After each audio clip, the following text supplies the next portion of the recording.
Jagannath news Odia को आपण मान स्वागत। मु चंदन श्री महापात्र। आज अनुचिंता मनीषर मन पढ़ी हुए नहीं से तो अति गहन पाठ मुहे खेलु थाए हसर चमक मनरे जाने कपट।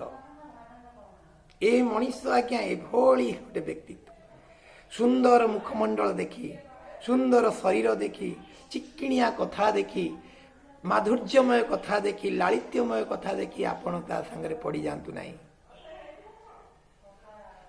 कारण तांको भितरे आउ एक गहन पाठ लुचि रही जहा ता होची कपटता। आपण सबु व्यक्ति ठारू बंची जीवे जने कपटिया लोकठू बंचिबा भारी कष्टकर हो आगे। आपण केमिति जानिबे आपण सते से कपट करचुले ए फुली भाबरे आपण सते मिसी जीव परिशेष रे कपट रे आपण से काटी दब से बड़ी लोकठू आपण